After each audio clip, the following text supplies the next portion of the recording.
Hey guys, tonight we step into a world where the air tastes like smoke salt and something you can't quite name like a secret boiled too long. It's Edo, 1702, the Shogun city before the lights. Before the bullet trains, just fish bones in the gutter and steam rising from wooden pots. You'll need to mind your step. The ground here doesn't care how expensive your sandals are, and you're already late for work. This isn't a romantic walk through cherry blossoms. It's closer to a game of survival in a maze that smells like grilled mackerel and regrets. So before you get comfortable, take a moment to like the video and subscribe, but only if you genuinely enjoy what I do here. And while you're here, tell me, where are you listening from tonight? And what time is it in your corner of the world? Now dim the lights, maybe turn on a fan for that soft background hum. And let's ease into tonight's journey together. You trudge through the narrow alley behind your father's stall, where the air is thick with fish grease and charcoal smoke. Your sandals stick faintly to the ground, not mud, but something slipperier. Soy sauce, maybe. Something else you'll be scrubbing later. You're 8. Small enough to slip through crowds. Big enough to carry buckets and be blamed for things that tip over. Your sleeves are knotted above your elbows. Your fingers red from cold water and lye smell like vinegar and mackerel. There's a cut on your knuckle shallow, annoying. You rinse it in silence and keep working. The stall creaks behind you. Your father grunts instructions without turning. He only raises his voice when you mess up, which, to be fair, you did this morning. A splash of vinegar on the wrong man's sandal. You bowed. You apologized. The man didn't even blink. You live in the alley's rhythm water, sloshing cats hissing, someone shouting about pickled radish. People pass you like steam. They see your outline, not your eyes. Sometimes you hum. Not a song, just a sound that fills the space between your thoughts. You stop if anyone hears. You've never been beyond these streets. You don't ask to. But sometimes, when the sun breaks through the smoke in just the right way, you wonder, is this what a life becomes? If no one ever names it, the day is like any other. The air hangs heavy with brine and frying oil. Your hands ache from scrubbing too long, too hard. Nothing new. Until they arrive. At first you think they're lost. Women like that don't belong in alleys like this. Their robes brush the ground like silk banners in a temple parade layered in impossible colors. Persimmon, indigo gold, so fine it hums in the light. Their hair is sculpted and pinned into lacquered perfection, adorned with ornaments that catch the sun like weaponry. Every step they take is intentional, quiet final. You watch from behind a bucket heart, suddenly too loud. They aren't customers. They don't glance at the food. They don't sniff the air. They don't wrinkle their noses like the merchant wives sometimes do. They're looking, not at grilled mackerel, at people, at you. The taller one leans toward the other, whispers something behind a painted fan. It flutters soft as breath. They nod slowly, as if confirming the quality of silk held to lamplight. You try not to move, not to exist too loudly. Your father emerges from the stall, wiping his hands on his apron eyes, darting like someone trying to decide whether to bow or bargain. He bows, low, deeper than you've ever seen. They ask him something, not loudly, not gently either. Their words come like lacquered blades, quiet but sharp. He doesn't look back at you. He doesn't even hesitate. There's a sound, the soft clink of coin against cloth. You blink. Nothing feels different. The sky hasn't cracked open.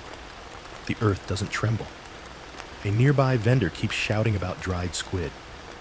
But something just happened. Something you weren't part of, and yet completely are. You stand slowly, unsure what to do with your hands. One of the women, the one with the phoenix pin in her hair, walks toward you. She crouches slightly, her knees never touching the ground, her perfume unfurling around you like smoke from rare wood. She tilts your chin up with one finger. You want to step back, but your feet don't listen. Her touch is cold. Not cruel, just detached. Like someone checking the rim of a porcelain bowl for cracks. She says your name, once, testing how it sounds in her mouth. You nod. Then she says another name, one you've never heard. And somehow you know it's yours now. Your father is still watching the dirt. The pouch is gone.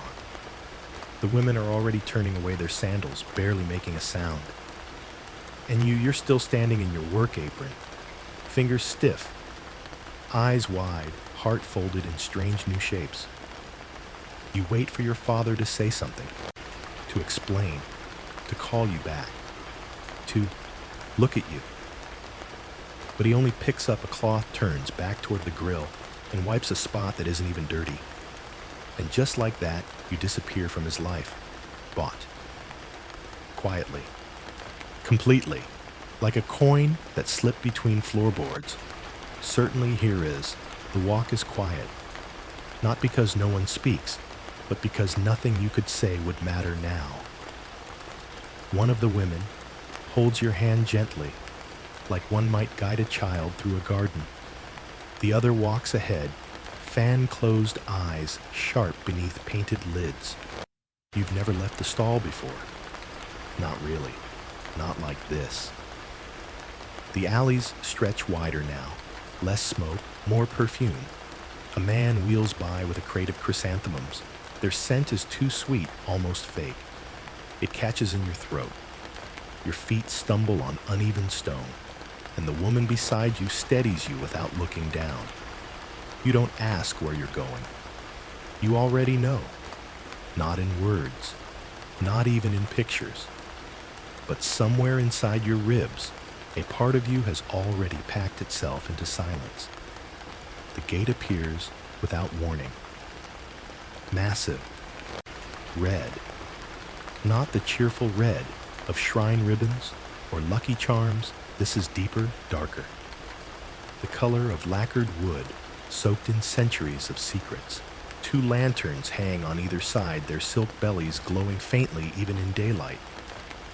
Symbols you don't yet understand dance across their surface. The woman ahead turns slightly, watching your reaction, not with kindness, with calculation, as if noting how a stray cat flinches before a storm. Music drifts faintly from somewhere behind the walls. Shamisen strings distant laughter, a girl's voice lifted too high to be real. You pause. The gate is beautiful, but wrong. Not because of how it looks, because of how the air changes near it, like stepping into a room where something has just died. Sweet, stale waiting. The hand holding yours tightens, not painfully, just enough to remind you forward. A man in a navy robe slides open the gate. He doesn't ask your name, doesn't ask where you've come from. His eyes glance once at your face, then lower, disinterested. You're not the first, not the last. Just another ripple in the current. You cross the threshold, one step, and something behind you seals shut. Not loudly, not even physically, but you feel it, the weight of something irreversible. A door that doesn't need to slam to be final. The lanterns swing slightly.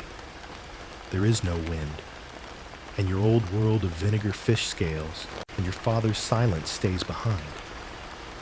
Ah, yes. The forgetting begins here. Not a grand dramatic purge you understand, but something far quieter, far colder, like moss creeping over a forgotten tombstone. One moment you are, well, whatever name clung to you back in that world of fish scales and wood smoke. The next poof, gone. Dissipated like your breath on that frigid Edo morning when the elegant shadows came calling. Do you even remember the sound of it now? Or has it been swallowed whole by the heavy scented air of this place? They call it Kamuro now. A small word, a functional word. Like calling a spade, or perhaps more aptly calling a blank scroll, paper. It denotes a function attendant servant shadow girl.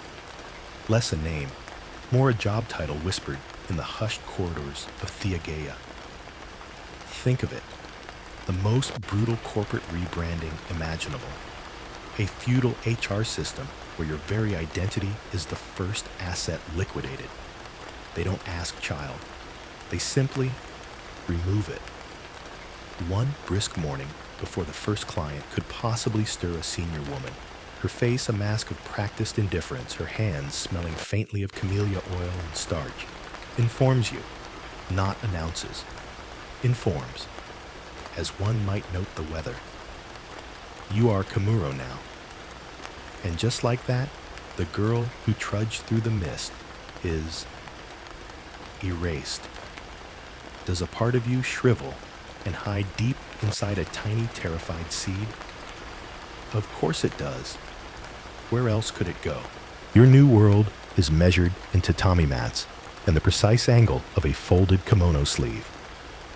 Your domain, the cramped space at the foot of your mistress's futon. Not beside, never beside. At the foot. A position of utter subservience as deliberate as the placement of a bonsai. You sleep there on thin padding, your body curled small, trying not to breathe too loudly, listening to the soft, rhythmic sounds of the woman who now owns your days and nights. Every sigh, every rustle of silk against silk in the darkness is a lesson in proximity and infinite distance. You are physically closer to her than perhaps anyone else in this gilded cage, yet separated by a chasm wider than the Sumida River. You are her living footstool, her silent shadow, the keeper of her midnight silence. Can you feel the weight of her presence even in sleep? It presses down a soft perfume gravity, and the watching. Oh, the relentless, necessary watching. It becomes your primary occupation, your silent education. Your eyes wide and seemingly vacant, a useful camouflage, absorb everything. You learn not by instruction, but by osmosis. You see the senior Oiran, not your mistress yet perhaps, but others, move through the tea house like painted ships in full magnificent sail. Notice how the eldest, a woman whose beauty holds a faint sharp edge like cracked porcelain, turns her wrist just so in lifting her teacup. A flicker of the little finger, a fractional delay before the cup meets painted lips. It's not thirst, you realize slowly. It's punctuation, drama. A silent sonnet performed in porcelain and pale green tea. You note the exact pitch of a laugh, not too loud, never shrill, but a warm, honeyed ripple that somehow manages to sound both inviting and utterly detached. A sound crafted, not felt. How many hours are spent perfecting that? You run errands, silently, through labyrinthine corridors that smell perpetually of incense hair oil and something vaguely medicinal beneath the sweetness. Down narrow wooden stairs that creak under your small sandaled feet. You carry messages folded tight as secrets bundles of incense wrapped in thin paper.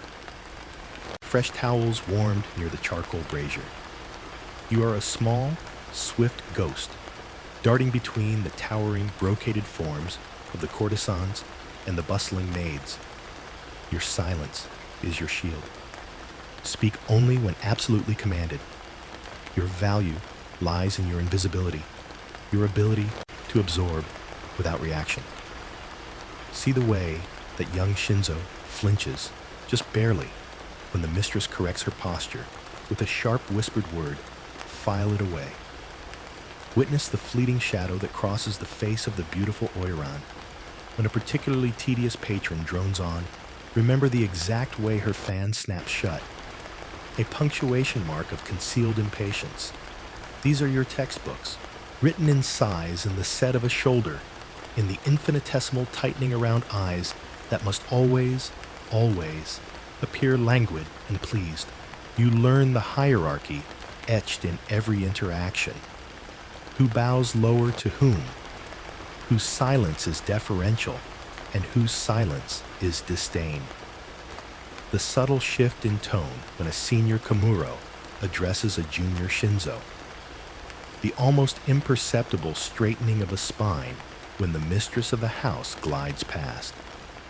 It's a complex dance, this feudal ballet, performed on a stage of polished wood and woven reed. You learn the language of objects, too. The specific fold of a letter denotes urgency. The angle at which a sandal is placed signals readiness. The type of flower sent by a patron speaks volumes about his intentions, his wealth, his current standing in the intricate pecking order of Yoshiwara's knight. A single sprig of plum blossom versus an extravagant arrangement of peonies worlds apart. You become a decoder of silences and symbols. Is it survival instinct or the first chilling step towards becoming the reflection you must one day be? The days blur into a rhythm dictated by others' needs. Awake before dawn to fetch water to tidy the mistress's quarters while she still sleeps or pretends to sleep. Serving small, precise meals. Folding mountains of laundry with corners sharp enough to cut paper. Enduring the casual pinches, the impatient sighs, the muttered corrections that are your only feedback. Your hands once, perhaps rough from scrubbing fish stalls, become adept at delicate tasks. Adjusting an obi sash without wrinkling the precious silk beneath arranging hair ornaments. Just so, on a lacquered stand, preparing the thin, bitter tea favored in the morning. You learn the textures, the slide of raw silk, the cool heaviness of damask, the prickly roughness of hemp undergarments, meant to shape the body beneath the finery. You learn the scents, not just the overpowering perfumes, but the underlying notes, the camellia oil for hair, the faint metallic tang of heated hair irons, the clean, astringent smell of the polishing cloths used on combs and mirrors. Your senses are constantly assaulted, cataloged, filed, and always the question hangs unspoken but heavy as the layered robes you help fasten. Can you become smooth enough, blank enough, absorbent enough? Can you erase the vestiges of the fish smoke child so completely that only the perfect polished vessel remains? The mirror must hold no trace of its own form, only the reflection it is meant to show. Your survival depends on it. The path forward is narrow, paved with observation and self-negation. You are clay, silent and damp, waiting for the potter's hand to begin the real shaping. The name is gone. The scrubbing girl is buried. Only Kamuro remains a small, watchful shadow in a world of dazzling, expensive light. The forgetting is not complete, not yet. But the erasure? The erasure has well and truly begun. What flicker of you still remains behind those watchful eyes? Guard it well, little shadow. Guard it deep. The lessons now, little shadow, are no longer written in chores or whispered rebukes. They unfold in the languid hours before dusk settles over Yoshiwara, when Theagea steers like a great perfume beast awakening. This is your true academy. The shadowed alcoves, the gaps in sliding screens, the reflections caught in polished black lacquer. Your eyes, those wide, seemingly vacant pools, become your most vital tools. You are learning the art of watching. Not the passive seeing of a servant, but the intense dissecting gaze of an acolyte before her living icons. Survival, you are beginning to understand, with a chill that has nothing to do with the draft under the doors, depends on becoming nothing more than a reflection. Watch her. Your mistress. Or perhaps it's Lady Hanai tonight, whose reputation glides before her like the scent of rare, night-blooming jasmine. Observe not the whole, but the fragments. The architecture of allure is built brick by tiny, perfect brick. See the way her little finger curls ever so slightly away from the others as she lifts her teacup. Not daintiness, no. It's a calculated display of vulnerability, a hint of porcelain fragility beneath the layers of brocade armor. A silent whisper. See how delicate I am. Handle with care, or immense wealth. You note the angle, precisely 15 degrees off vertical. Memorize it. It will be expected of you someday. And the walk. Ah, the walk. Forget the clumsy stride of the fish market girl. This is a kinetic poem. Lady Hanai moves as if suspended on threads of pure intention. Her towering Geta sandals, lacquered black and perilously high, don't clack. They whisper against the polished wood. Each step is a deliberate surrender to gravity caught and controlled at the last possible moment. The hips sway, yes, but it's not the careless roll of the dockside women. It's a metronome swing, measured to the rhythm of her own breath, designed to make the heavy silk of Haruchi Kakarobi ripple like water disturbed by a single perfect pebble. See how the embroidered cranes seem to take flight with each controlled sway. It's physics as seduction. Can you feel your own hips hidden beneath plain cotton, already trying to mimic the invisible pendulum? The smile. This is the masterpiece, the crown jewel of the performance. You study it with the intensity of a jeweler assessing a flawed diamond. It blooms on Lady Hanai's face, not with joy, but with the precision of a clockwork mechanism. It reaches the eyes. Almost. There's a warmth there, certainly a practiced sparkle that catches the lamplight. But look deeper past the kohl-rimmed perfection. See that tiny, immovable stillness at the very center, the core untouched. It's a smile that says, I am pleased to be the object of your desire, not, I am pleased by you. It's a billboard, not a confession. She laughs, a sound like tiny silver bells shaken in a velvet pouch, at a patron's joke that clearly isn't funny. The timing is impeccable. A beat too soon would seem eager, a beat too late inattentive. This laughter is a currency dispensed with careful calculation for maximum return on investment. Think of it. The most sophisticated customer service algorithm imaginable, coded in sighs and sidelong glances. A feudal CRM system where the client's ego is the only data point that matters. You see the rituals. The intricate tea ceremony performed not for enlightenment, but as a slow, mesmerizing dance of porcelain and implication. Every fold of the napkin, every deliberate pause, as the whisk froths, the green powder is a silent language. A language of delay, of anticipation, of proving worth through endurance and attention to detail. The patron isn't just drinking tea. He's paying rent on her time, second by agonizingly beautiful second. You note the exact pressure of her fingertips on the bowl as she offers it. Not too eager, not too reluctant. A promise held just out of reach. You witness the darker currents too. The flicker of genuine exhaustion that Lady Hanai allows to surface only when she believes herself unseen, quickly smoothed away before turning to a waiting client. The subtle tightening around another Oiran's eyes when a particularly boorish, regular arrives instantly replaced by that flawless, vacant welcome. The way a senior woman's fan snaps shut, thwack. A sound as sharp and final as a judge's gavel, silencing a junior girl's misplaced giggle.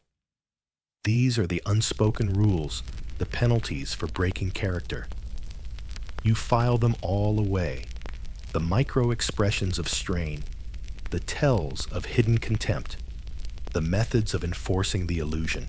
Your own face in stolen moments caught in a darkened window, or the back of a polished tray, becomes an object of quiet study. You practice in the gloom before dawn, while your mistress sleeps. The slight tilt of the head that suggests attentive listening, even when your mind is leagues away, perhaps back by the fish stall's cold stove. The lowering of the eyelids, not a sleepy droop, but a slow, deliberate veil drawn over your own thoughts, suggesting mystery, not vacancy. The curve of the lips, not a grin, not even really a smile, just the suggestion of one hovering at the corners like a shy moon behind clouds. Can you manufacture that sparkle in your own eyes, that trick of light and focus that mimics warmth? You try. Over and over. Your reflection stares back, a stranger slowly emerging from the depths of the lacquer. Who is that girl? Does she even know herself anymore? Does it matter? The older women, the true Oiran, become less human beings and more blueprints, living manuals of survival, etched in silk and restraint. Lady Hanai isn't Lady Hanai. She is a constellation of techniques, a repertoire of gestures, a tone of voice. She is the standard to which you must be sanded down and polished. To admire her is irrelevant. To become her, echo her reflection in a slightly dimmer glass. That is the imperative. Every flick of her wrist demonstrating the proper way to unfurl a letter, slowly, letting the expensive paper whisper its own secrets, is a commandment. Every arch of her eyebrow, questioning a patron's boast, without uttering a single challenging word, is a scripture you must learn by rote. Your own desires, your own revulsions, your memories of cold mornings, and the rough feel of a scrubbing brush. These are dangerous luxuries, like carrying contraband in the folds of your simple kimono. They must be buried deep beneath layers of observed perfection. You learn the economy of touch, how a fingertip brushed just so against a patron's sleeve as you pour sake can speak volumes more than clumsy words. How withdrawing that touch instantly creates an ache, a desire for its return. It's a barter system conducted in millimeters and milliseconds. You see the Oiran use silence not as emptiness, but as a weapon, a canvas, a lure. A pause after a patron speaks, filled only with the slow opening of her fan, can convey profound judgment or tantalizing invitation. It depends entirely on the angle of the fan, the slight parting of her lips, the depth of the pause itself. The silence becomes thick, weighted, expensive. You practice holding your own breath, counting the heartbeats, thudding in your ears, learning the tensile strength of unsaid things. This watching is a kind of devouring. You consume their performances, their techniques, their very souls as templates for your own hollowing out. You are not becoming someone.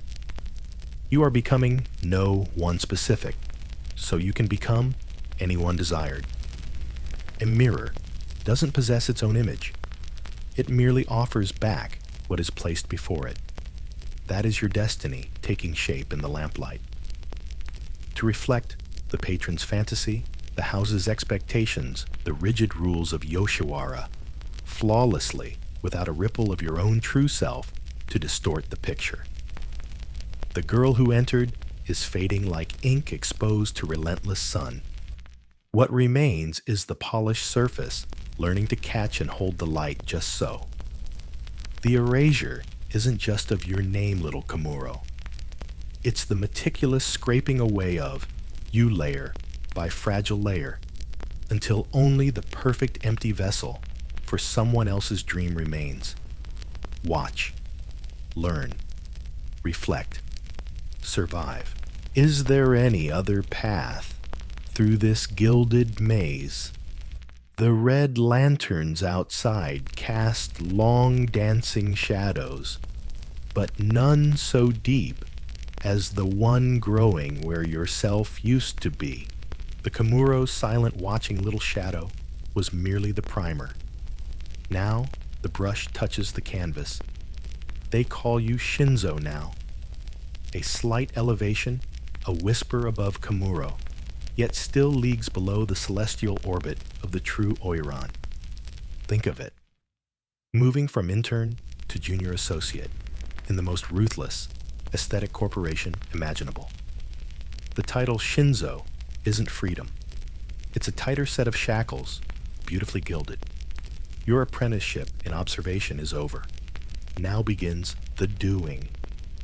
The relentless, meticulous sculpting of mind and body into an instrument capable of playing only one exquisitely expensive tuned desire. Formal training descends like a silken net. It isn't taught. It's imposed.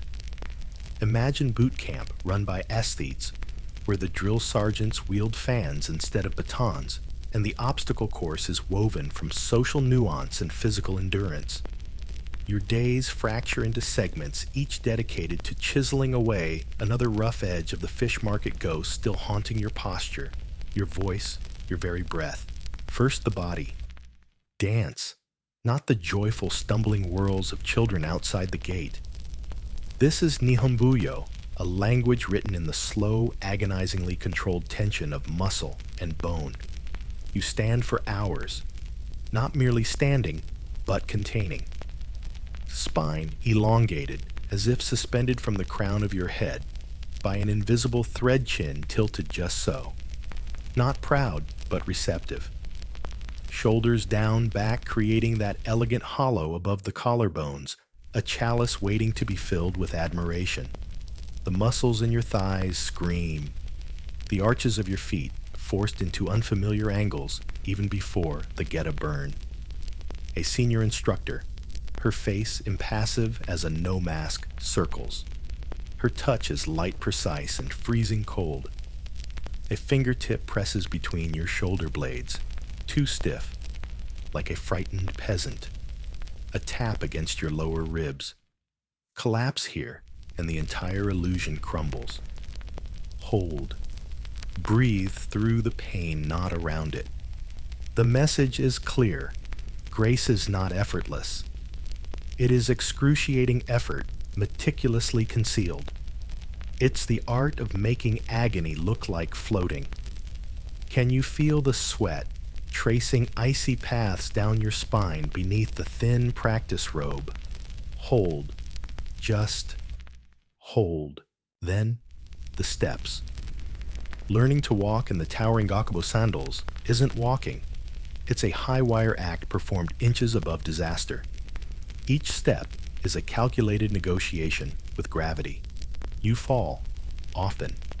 The sharp crack of wood on wood echoes in the practice room, followed by stifled gasps. Never your own. Sound is weakness. The instructor doesn't help you up. She observes your stillness, the flush of humiliation creeping up your neck. A fallen Oiran is a broken doll. Worthless. Control begins before the foot leaves the ground. Anticipate. Balance is not in the feet alone. It is here. A cold finger taps your solar plexus. And here, tap. Your temple. Mind the body. The body betrays the untrained spirit. You rise legs trembling, the humiliation a hotter burn than the bruises blooming on your knees. You lift the other foot. Place it. Deliberate. Controlled. Like placing the final piece in a puzzle made of knives. One wobble. Two. Hold. The silence stretches thick with judgment. then the faintest, almost imperceptible nod. Progress, measured in millimeters, and suppressed whimpers. Music, the shamisen, its three strings become your tormentors and your only potential saviors. Your fingers, still bearing faint calluses from Kamuro chores, are too rough, too clumsy. They fumble on the silk strings, producing not the desired plaintive cry or lively flourish, but discordant twangs that make the music mistress wince visibly. Like a cat caught in a koto, she mutters not unkindly, but with a weary disappointment that cuts deeper than scorn. Hour after hour, your fingertips grow raw, then numb. You learn scales until your hand cramps, repeating phrases, until the notes lose all meaning, becoming mere physical motions like the scrubbing you once did. The goal isn't joy or expression, it's flawless reproduction, a technical perfection that provides the shimmering melancholic backdrop against which the Oiran's drama unfolds. It's background music, literally and figuratively. Your spirit may yearn for a different melody, a wilder rhythm, but the shamisen demands obedience. Can you hear the ghost of your own voice, stifled beneath the practiced plucking? It fades with every blister, formed every callus hardened. Flirtation. Ah, the most dangerous art. Not the giggling, spontaneous kind of youth. This is cold calculus disguised as warmth. You sit across from an older Shinzo playing the role of patron. The lessons are brutal in their subtlety. Your eyes linger too long. It reads as desperation, not allure. Glance. Lower. A fractional smile. Then look away, as if startled by your own boldness. It feels absurd mechanical, like learning to breathe by numbers. The tilt of your head. Too much suggests childish curiosity, too little indifference. Find the angle that suggests receptive mystery. You practice the fan's language, opening it slowly to reveal interest just as deliberately concealed, snapping it shut to signal playful disapproval, using it to veil the lower half of your face, leaving only the eyes, those supposedly windows to the soul, to perform their own intricate dance of invitation and retreat.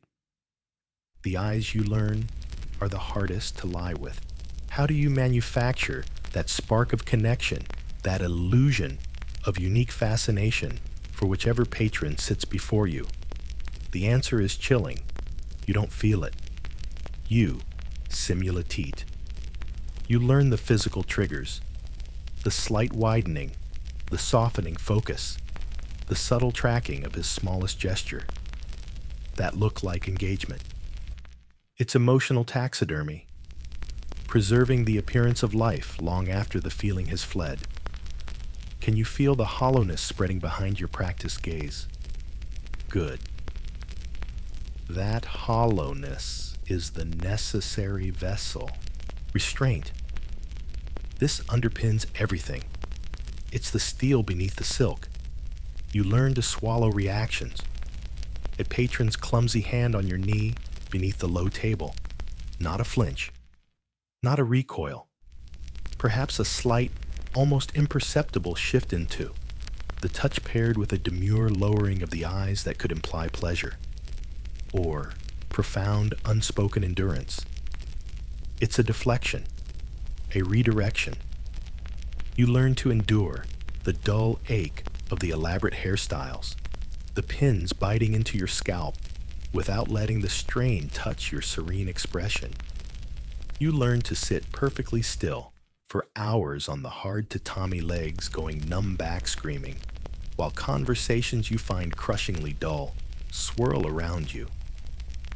Your face remains a placid lake, reflecting only pleasant interest. Boredom is a luxury you cannot afford.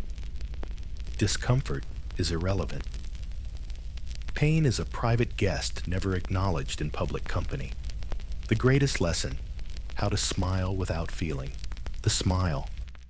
You practice it endlessly before the polished bronze mirror. Not the wide, toothy grin of the child you were. Not even the subtle curve of the Kamuro's tentative imitation. This is the Shinzo smile. It's a complex origami fold of the lips, the cheeks, the eyes. It must suggest warmth without intimacy, welcome without promise, pleasure without actual pleasure. It must be summoned instantly, like drawing a hidden blade, and vanish just as quickly, leaving only a lingering ghost of its presence. You learn to deploy it when insulted, when bored, when physically uncomfortable, when your spirit feels scraped raw. The muscles learn the shape. They obey. The feeling behind it. That is ruthlessly quarantined. A senior Shinzo, her own smile a masterpiece of vacant allure, whispers the harsh truth one night as you both prepare for another long evening. The smile is armor, little sister, not decoration. It shields what little remains inside. Let them see only the armor, always. You practice until your face aches, until the reflection in the bronze shows only the perfect empty curve. Where does your real mouth go? Deep inside, buried beneath layers of discipline and dread. The Shinzo years are a forge. The heat is relentless. The scrutiny, the physical demands, the emotional suppression. The hammer blows, fall daily. The corrections, the humiliations, the constant demand for impossible perfection.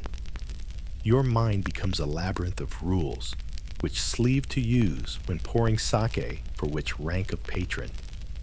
The exact phrasing for 1,000 different scenarios. The silent language of objects and gestures. Your body becomes a disciplined machine capable of unnatural stillness, controlled movement, and enduring pain without the flicker of an eyelash. You learn to dissociate, to float somewhere above the aching muscles, the raw fingertips, the hollow space behind the smile. The girl who felt things viscerally, the cold, the hunger, the sting of injustice, is being methodically dismantled. In her place, something else is being assembled. Not yet an Oiran, not yet the finished illusion, but the foundations are laid now. Little Shinzo, steel and ice and perfect polished silence. The fish stall is a half-forgotten dream. Freedom, a concept as distant and mythical as the dragons embroidered on your future robes. You are learning the most valuable currency in Yoshiwara, the complete, unbreakable mastery of self-obliteration. Can you hear the final whispers of your own spirit fading beneath the relentless plucking of the shamisen strings? Listen closely. They won't last much longer. The discipline is almost complete. The chrysalis cracks little Shinzo, not with the gentle unfurling of wings, but with the sharp, precise snip of golden scissors. Your apprenticeship, that long bruising forge of will and flesh, ends not with a fanfare, but with a summons. A silent, expectant look from the mistress of the house. The Teia herself, a figure of such remote lacquered perfection, she seems more statue than woman has deigned to notice the vessel they have sculpted from your bones and silence. The word hangs in the fragrant air, thick as opium smoke, debut. Not a beginning, you understand. A coronation into a cage. The preparation is a ritual unto itself, stripping away the last vestiges of Shinzo anonymity. You are submerged, first in scalding water, scented with rare yuzu and chrysanthemum, scrubbed by silent attendants until your skin glows pink and raw, every trace of labor, every invisible callus meticulously erased. You are plucked, smoothed, anointed with oils that smell of ancient forests and secret gardens. Your hair grown long and heavy during the Shinzo years becomes the foundation for an impossible architecture. Pins, cold as surgical steel, pierce your scalp. Lacquered combs, tortoiseshell ornaments, cascades of silk flowers. Each element is anchored with a precision that sends dull throbs radiating through your skull. The weight is immense, forcing your neck into that perfect submissive curve you've practiced for years. It feels less like adornment, more like the fitting of a ceremonial yoke. Can you feel the blood pulsing where the pins bite? Hold the curve. Pain is irrelevant now. You are becoming scenery. Then the robes. Oh, the robes. They arrive not as garments, but as overwhelming brocaded pronouncements, layer upon layer upon layer. First, the underkimono of finest bleached silk, cool against your flushed skin. Then another, perhaps pale pink whispering secrets against the first. Then another. And another, Tsuchikake. The outer robe is the masterpiece. Heavy, impossibly heavy, woven with threads of gold and silver embroidered with scenes of mythical birds soaring through stylized clouds, or fierce dragons coiled around impossible blooming peonies. The silk is stiff and crusted, catching the lamplight like captured fire. It drapes over the mountainous layers beneath, pooling around your feet in a shimmering, immobilizing lake of wealth. Every stitch, every metallic thread screams value. This, the robe declares, is what you cost. You are being dressed in your own price tag. Finally, the feet. The towering Akubo sandals, lacquered black higher than any you endured in training. Your attendants lift each foot, slide it onto the wooden platform, tighten the silk thongs. You rise and rise. The world tilts. The ground feels treacherously far away. Walking in these is not locomotion. It's a perilous, teetering negotiation. Each step requires absolute concentration, a complete surrender to the physics of the ensemble. You are a gilded pagoda on stilts breathtakingly precarious. One misstep, one wobble, and the entire exquisite, expensive illusion crashes down. The weight, the height, the constriction. It's a full-body corset binding not just flesh, but breath movement self. Can you feel the cage closing?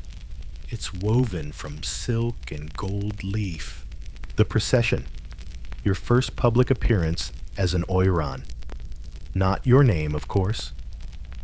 You've been granted a new one, something poetic, fleeting komorebi.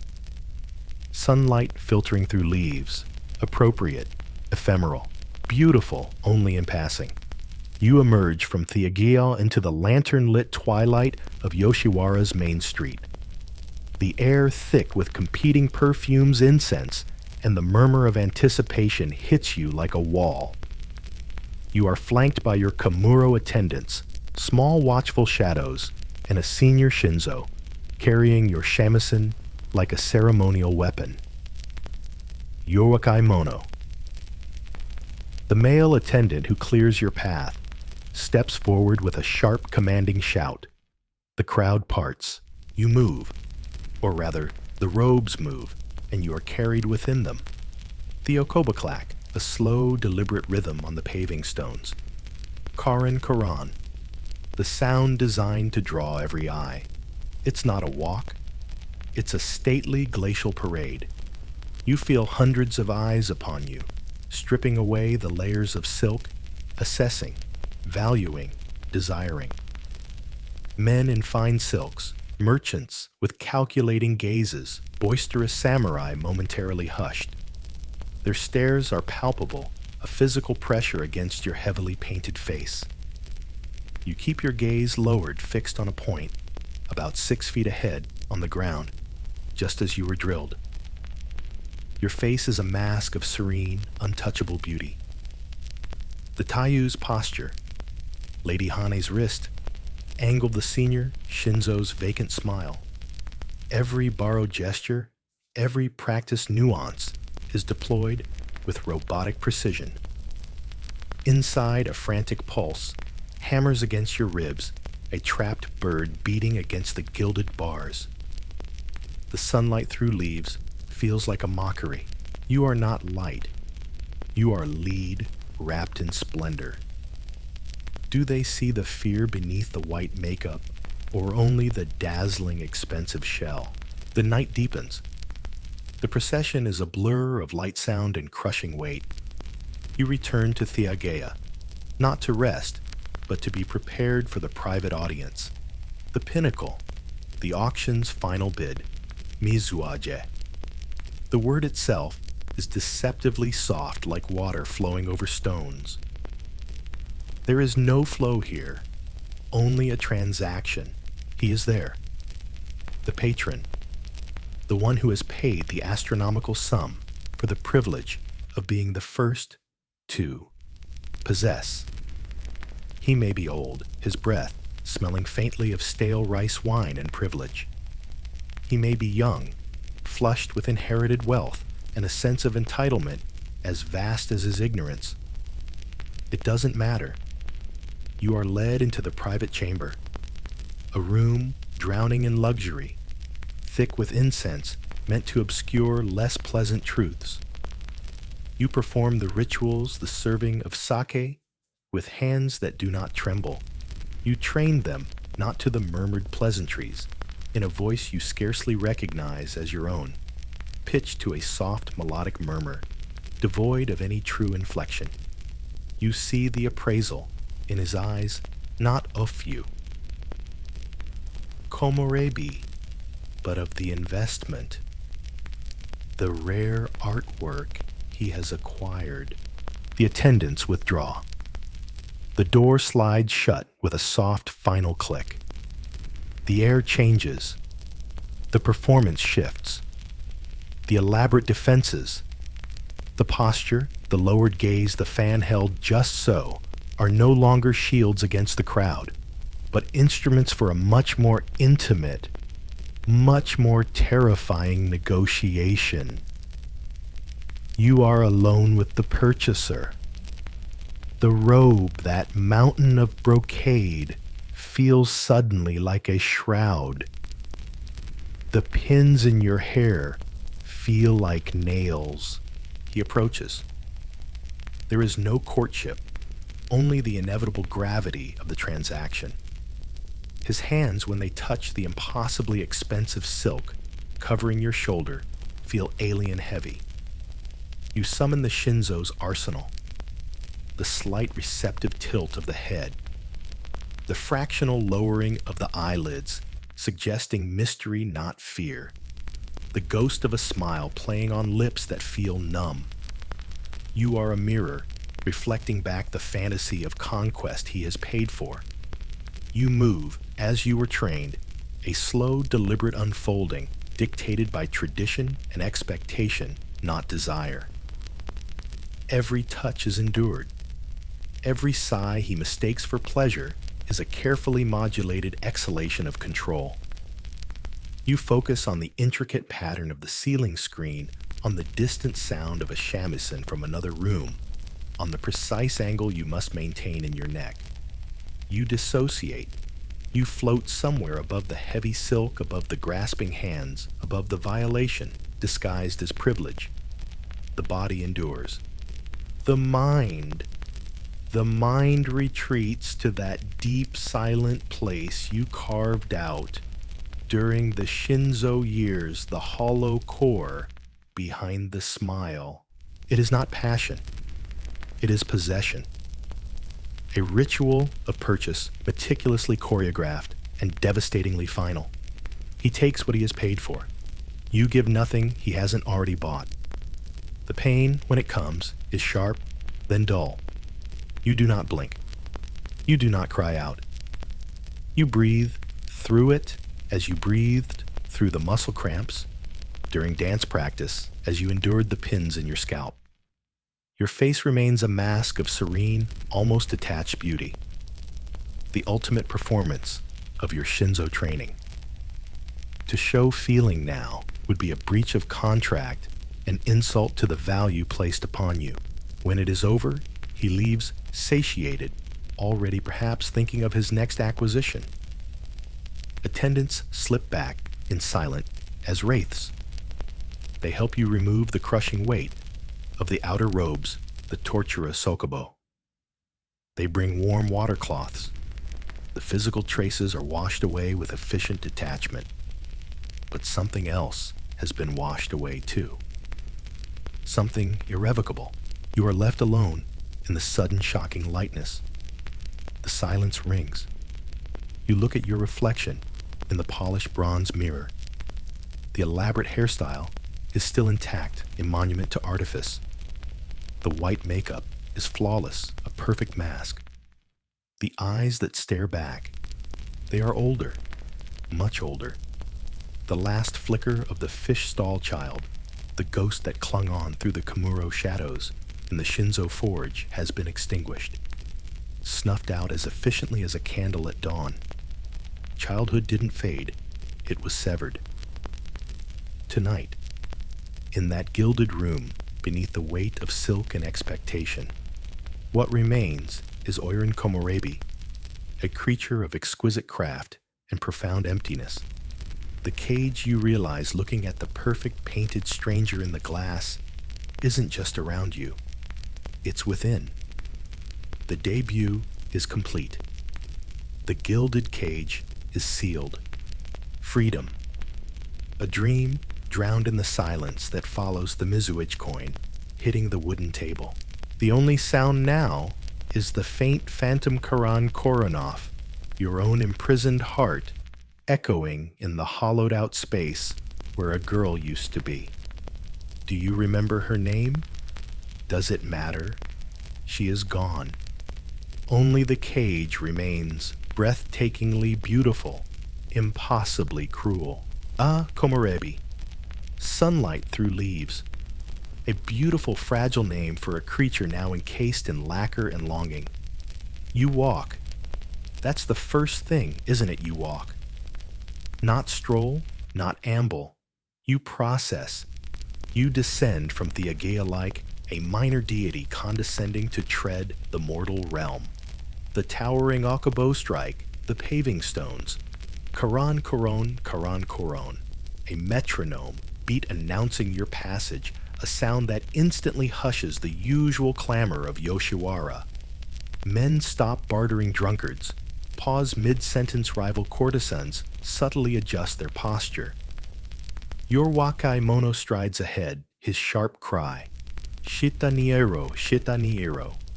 Down with the color, down below, commanding the crowd to bow, to avert their eyes, to literally lower themselves before your passing splendor. Do you feel the power thrumming through the heavy silk? It's intoxicating, isn't it? This deference, this awe, like holding lightning in a silk purse. You are swathed in a fortune. Fuchikaki alone could feed a district for a year. The embroidery isn't decoration, it's heraldry. Dragons signify untamable spirit. A delicious irony cranes promise longevity. Another jest whispered by fate. Peonies scream, opulent fertility.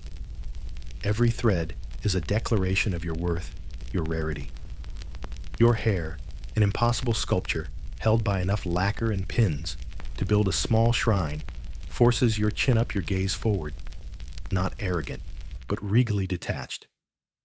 You see the sea of faces tilted down, the glint of envy, the heat of pure unadulterated lust. You are the apex predator in this garden of artifice, the undisputed goddess of the nightless city, adored, desired, feared.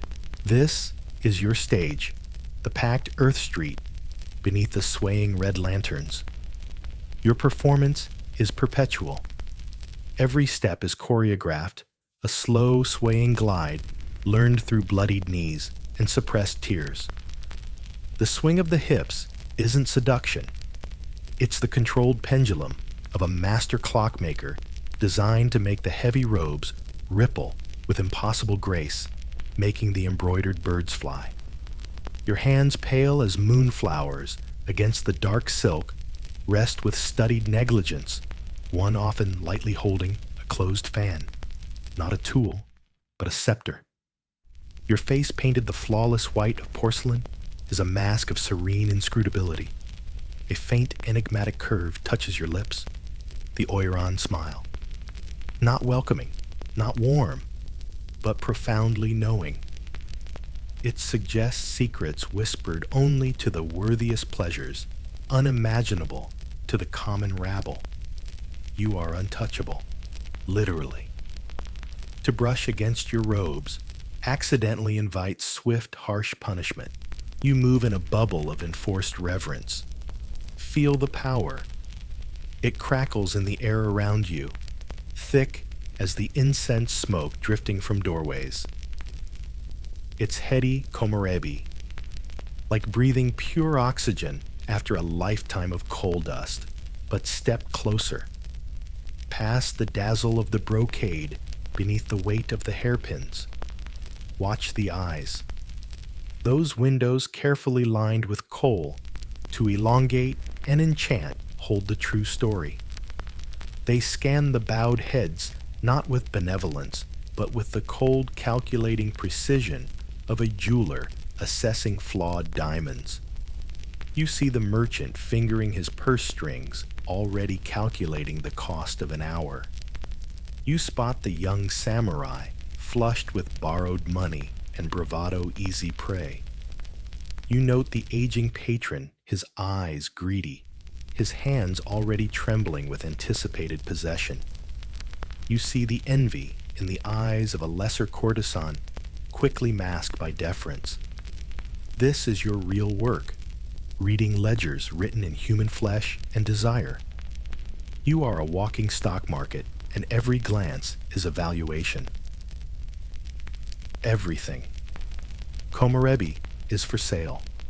The deference bought by the house's reputation and your own terrifying price tag. The awe leased by the hour. The illusion of divinity, painstakingly crafted and maintained by silent, unseen armies of Komoro dressers and your own shattered nerves. You are not a goddess. You are the most exquisite piece of merchandise on the most exclusive street in Edo. The power is smoke blown away by the first stiff wind of insolvency or the arrival of a younger, more dazzling goddess.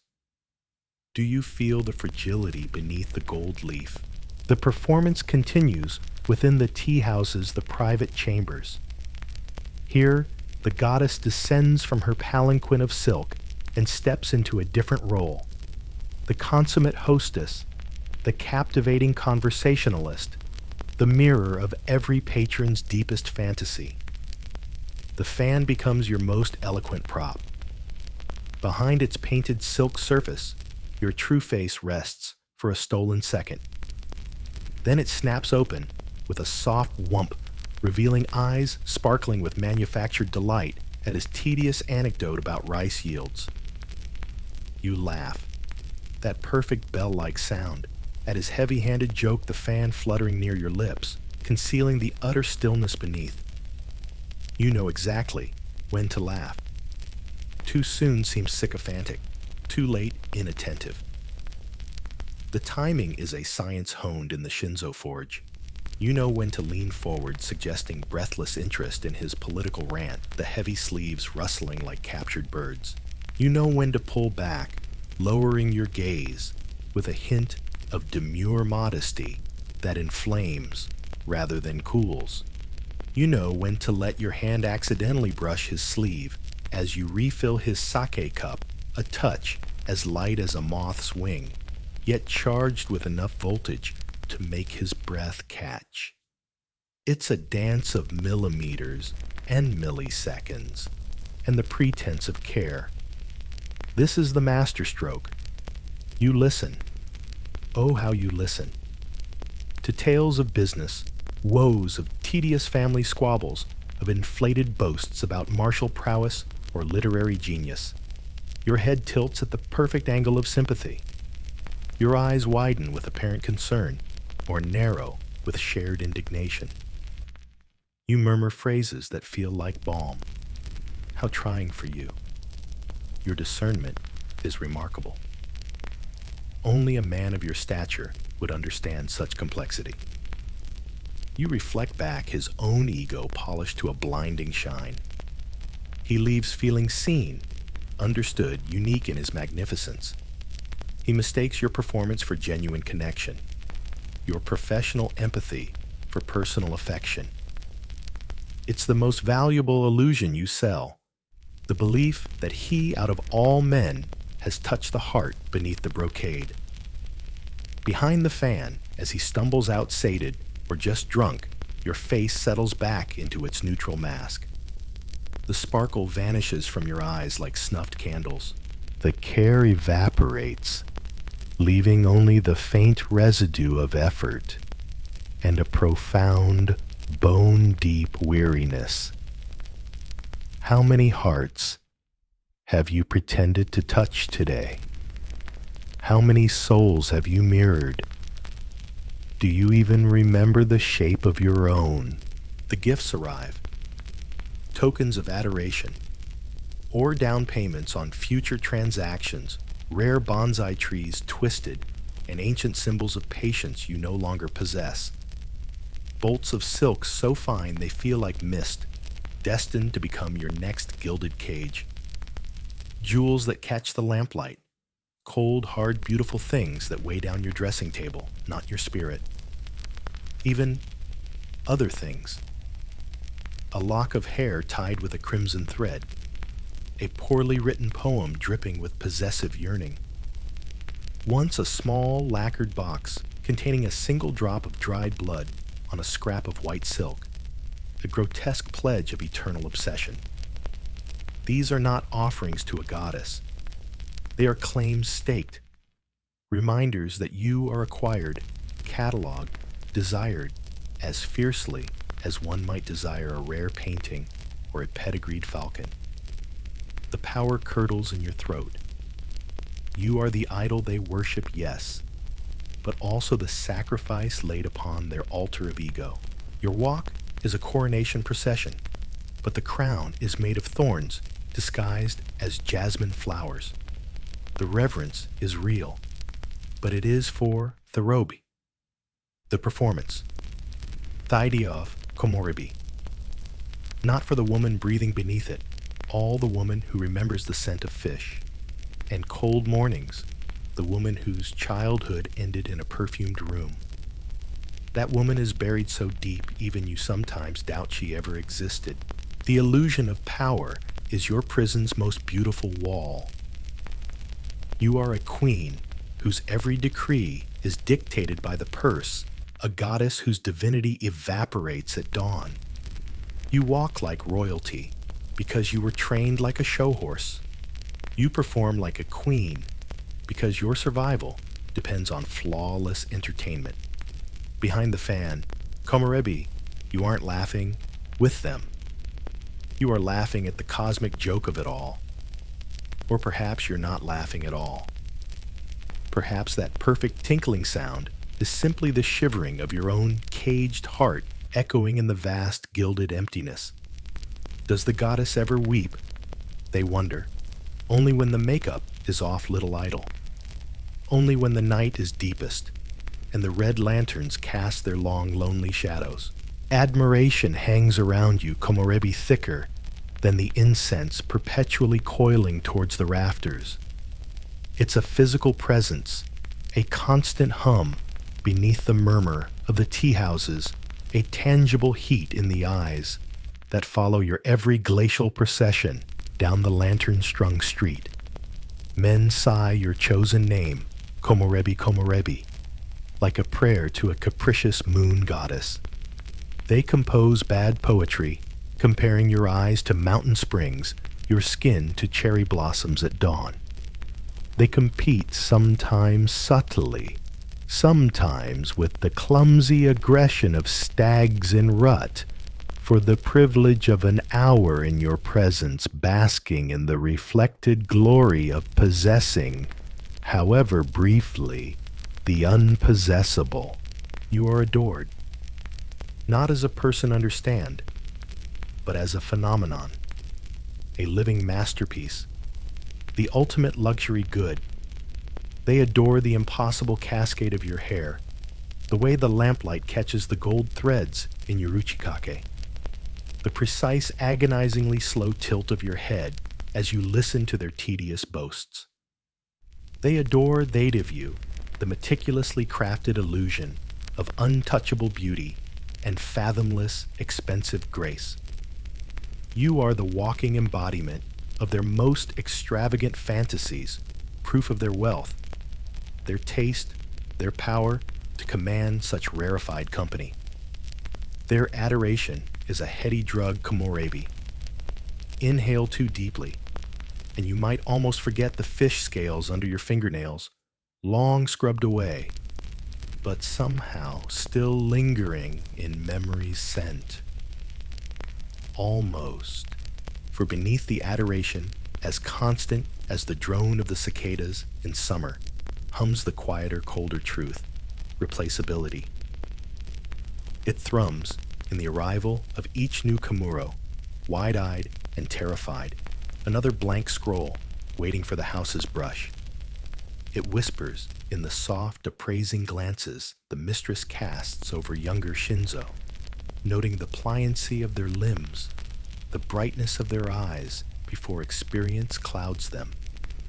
It echoes in the rustle of silk as a rival Oiran, perhaps a season younger, a fraction more dazzling in her new robes, passes you on the street, her own Quran corona challenge to your established rhythm. You see it in the patron's eyes too, however much they protest eternal devotion tonight. Watch them next time a fresh blossom makes her debut. See how their gaze lingers a fraction too long, how their laughter sounds just a touch brighter in her presence. You are exquisite komorebi. A masterpiece, yes, but the art market of Yoshiwara is always hungry for the next artist's masterpiece. Rarer, younger, draped in even more impossible silks.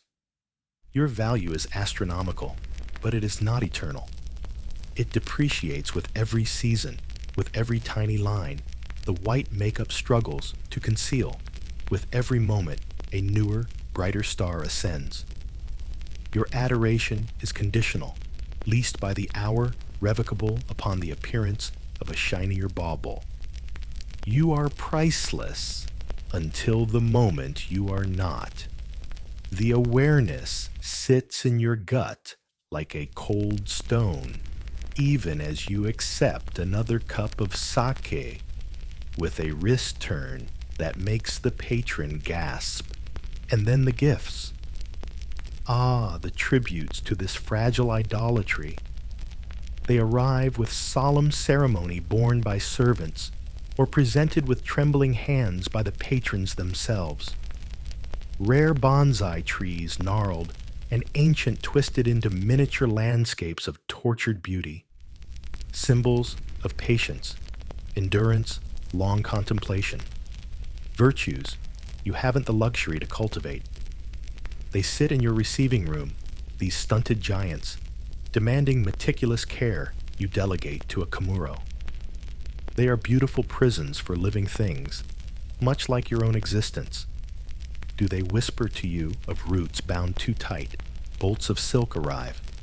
Not just any silk, the creme de la creme.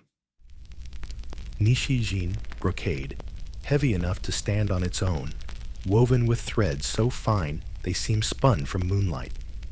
Silks dyed in impossible shades, the blue of a kingfisher's wing at twilight, the deep bruised purple of midnight irises. They shimmer untouched in lacquered chests, robes waiting to be born. But each one, when donned, becomes another layer of the cage, another weight to carry, another declaration of your market value. Gifts or investments. The patron who sends the most extravagant silk isn't just adoring. He's marking territory, ensuring his chosen masterpiece is draped in his wealth, a walking advertisement for his discernment and deep pockets. You wear his offering, komorebi. You become his billboard, jewels, cold fire, hairpins of jade carved into sleeping foxes, their eyes tiny chips of obsidian, combs of tortoiseshell inlaid with mother-of-pearl cranes, rings heavy with pearls the color of a stormy sky, or raw, uncut emeralds that catch the light like trapped forest pools. They adorn you, glittering counterpoints to the heavy silk.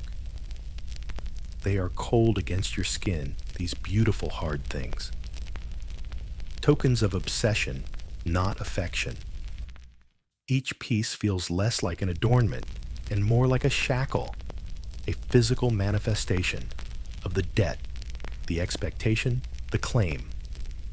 You catalog them meticulously, these jewels not with a woman's pleasure, but with an accountant's cold eye. Their worth is measured in Rio, in potential futures, in the slow grinding calculus of buying back your life one cold gem at a time. They are not beauty. They are currency, hope rendered in crystal and gold. Then, the darker offerings, the ones that slip beneath the door on silent feet, left with a kimuro whose eyes are wide with unease. A single perfect camellia, pure white, but with petals already browning at the edges. A too obvious metaphor for fleeting beauty. A lock of coarse black hair tied with a red silk thread as bright as blood. A possessive keepsake, a fragment of the giver forcibly attached to you. Poems written in a trembling hand filled with promises of eternal devotion that curdle into threats of despair if you withhold your favor. Possession masquerading as passion. And once, a small black lacquer box, unnervingly light. Inside, nestled on a bed of white silk, a single dried crimson droplet. A dark, perfect jewel of congealed life. No note. None needed. The message is primal, terrifying. I would bleed for you. I have bled for you. You are in my veins. It's not love. It's ownership, taken to a gothic extreme. A claim written, not in ink, but in viti. You stare at it, this grotesque little pearl. The cold stone of replaceability in your gut grinds against the hot, cloying fear this evokes. You don't scream. You don't recoil. Oiran komorebi shows no unseemly shock.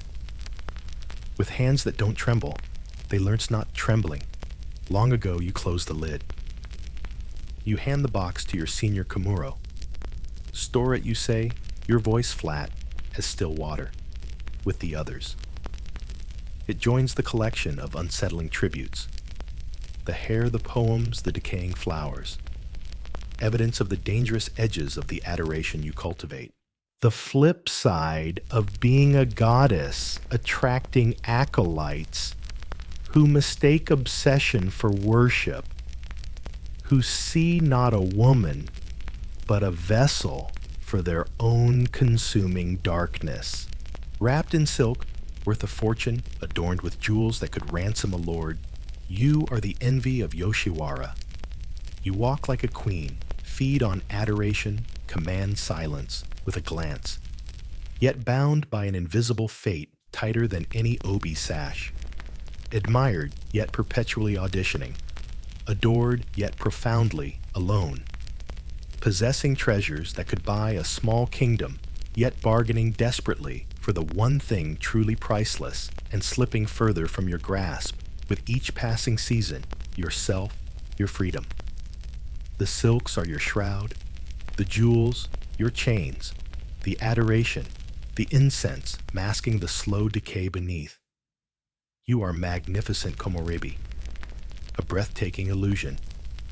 And the most terrifying thing, you know deep in that hollowed out space where your heart used to beat its own rhythm, that everything, the adoration, The status, the very ground you tread in your towering go kobo, is provisional, held only until the next more dazzling illusion walks through the gate beneath the unforgiving red lanterns.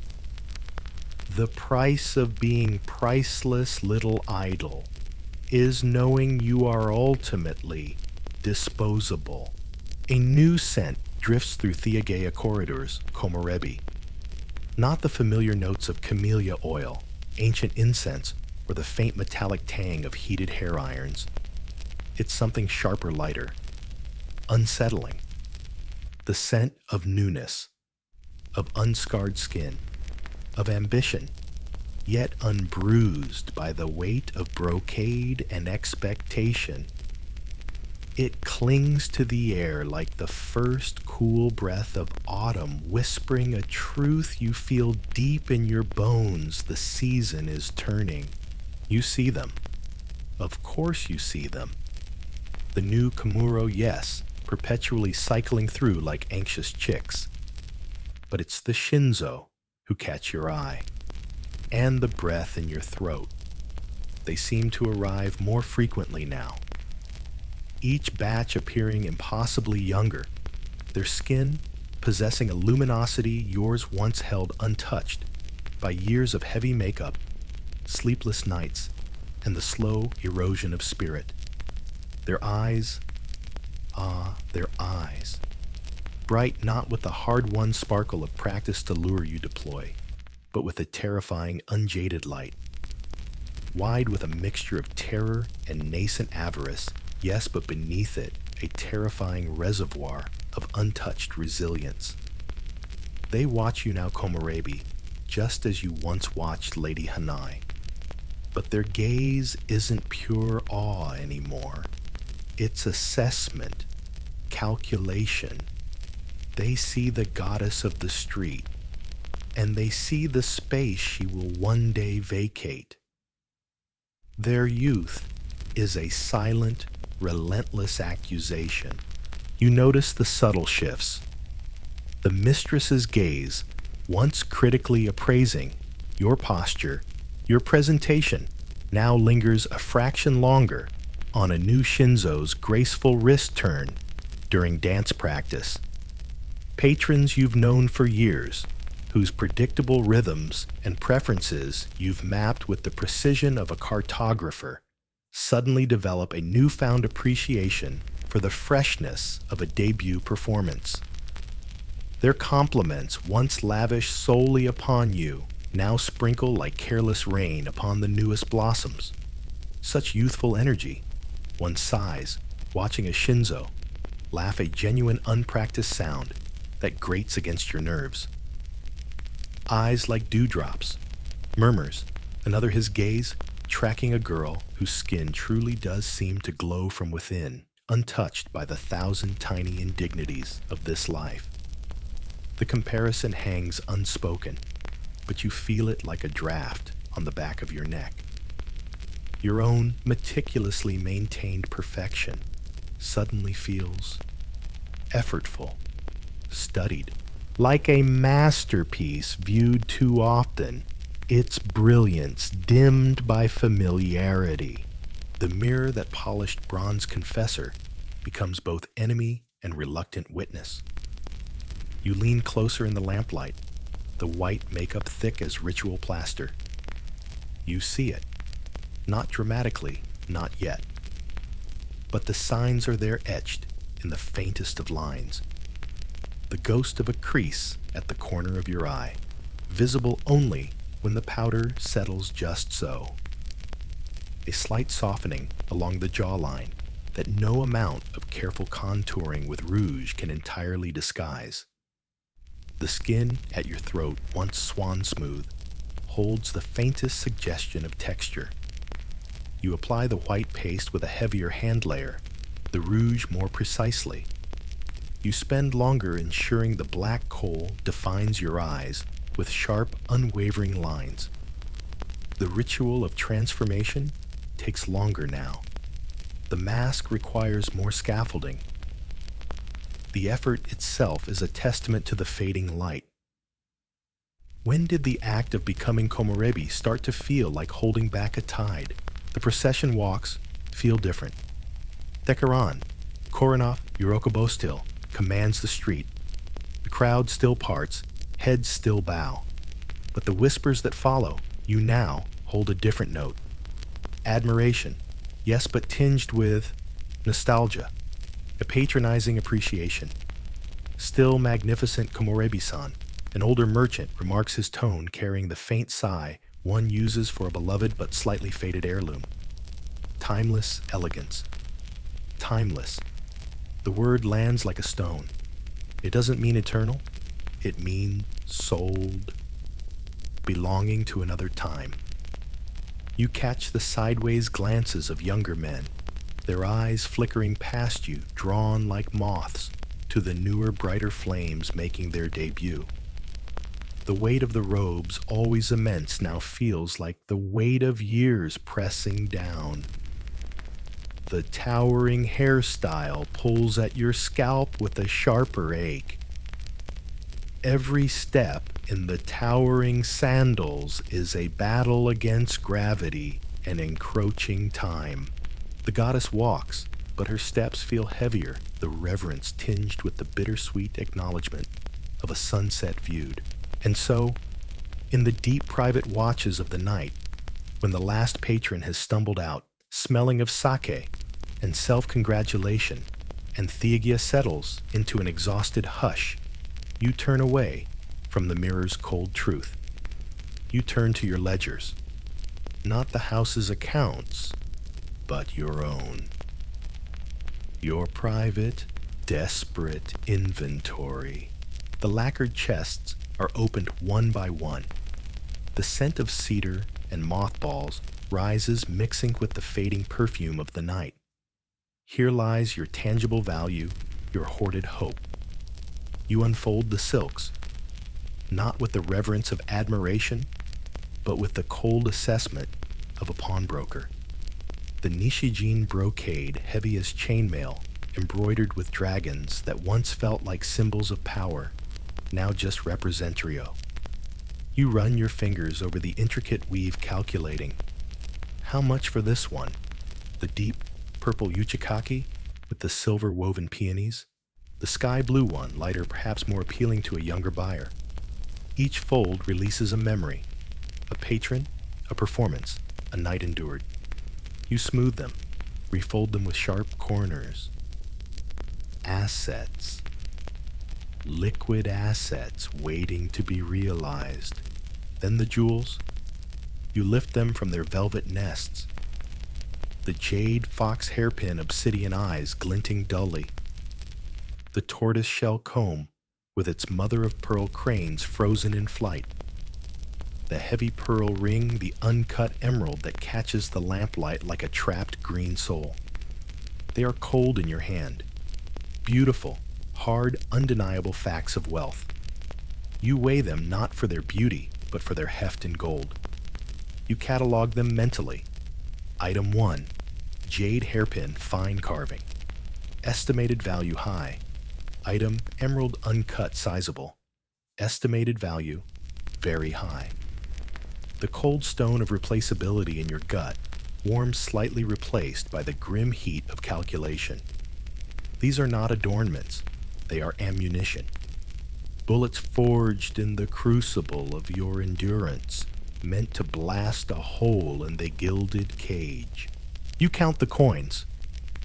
Thekoban gold pieces saved meticulously from gifts from careful percentages withheld from the small, silent economies you've practiced for years. They clink softly in their lacquered box, a small sound yet echoing with immense possibility. You stack them, restack them, run your fingers over the stamped insignia of the shogunate.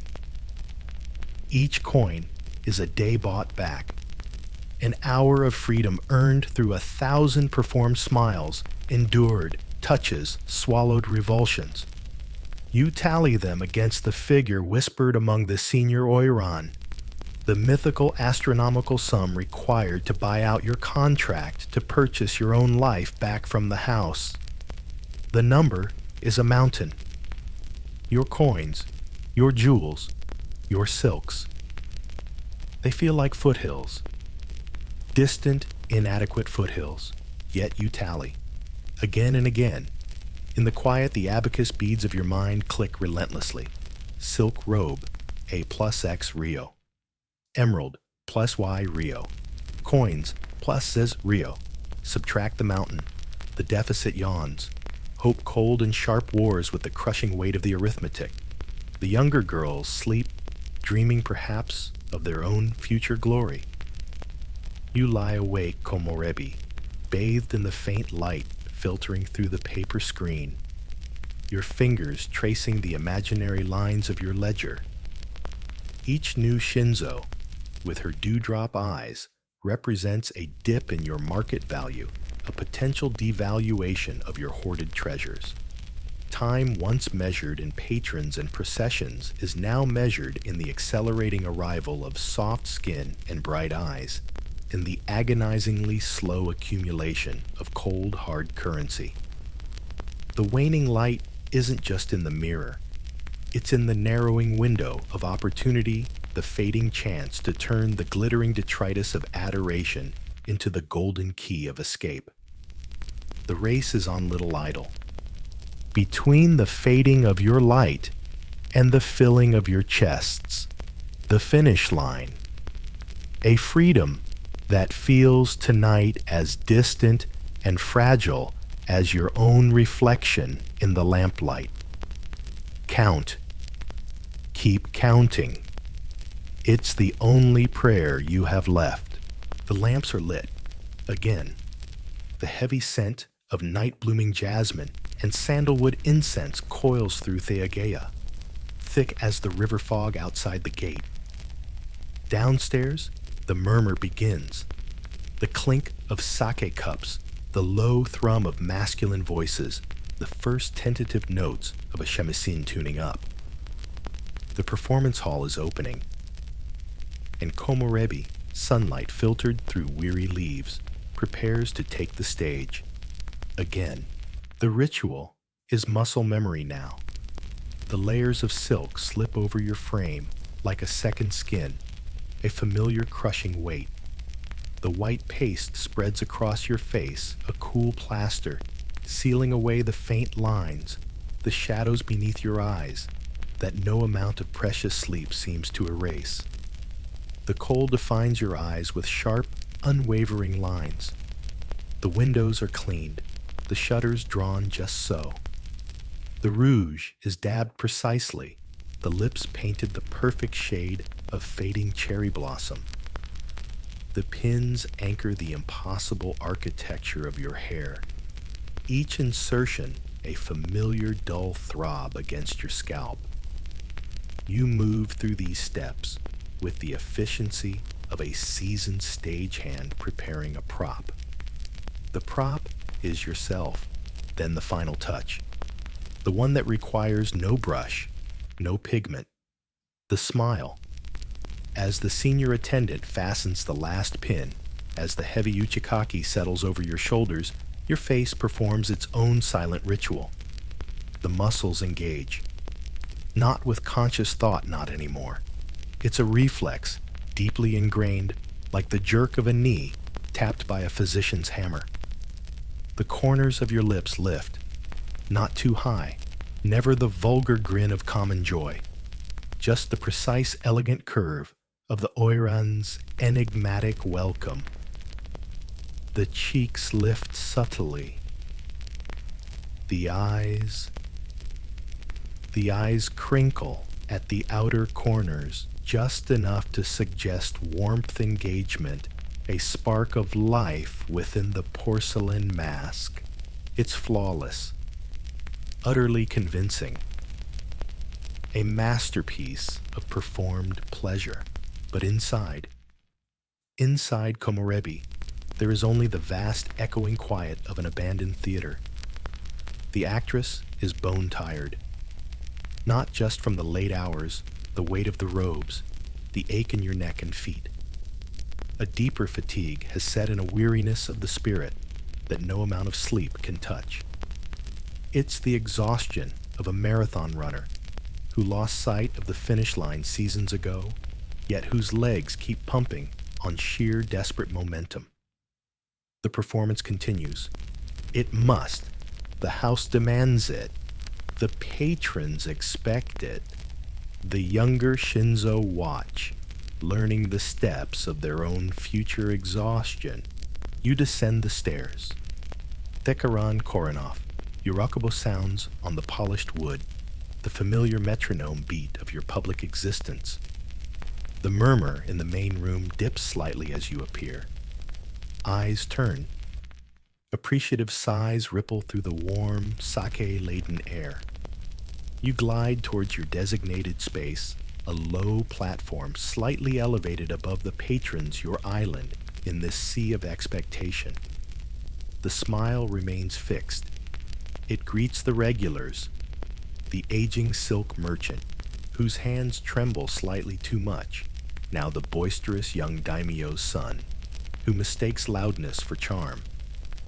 It acknowledges the newcomers, their eyes wide, with the thrill of proximity to legend. It offers silent welcome, serene detachment, the promise of untold depths. You converse. Your voice, that soft melodic instrument you hone to perfection, flows effortlessly. You laugh at the appropriate moments. The light bell-like sound perfectly timed. How droll, Matsuda-sama. Your insight, as always, cuts to the heart of the matter, Hayashi Dono. You lean forward with apparent fascination as a portly rice broker details the intricacies of a particularly lucrative harvest. You lower your eyes demurely when the samurai makes a boast that borders on insulting the fan fluttering near your lips, concealing nothing really. There's nothing to conceal. The smile performs its function, a well-oiled machine running on fumes. Where does it come from? This smile. You search sometimes in the split second before it blooms. You try to find the root, the feeling that once might have sparked it. A flicker of genuine amusement, a spark of challenge, even a flare of irritation to channel into allure. But there's only a blank space, a smooth, featureless wall. The connection between feeling and expression has been severed like a nerve long ago numbed. The smile is no longer yours.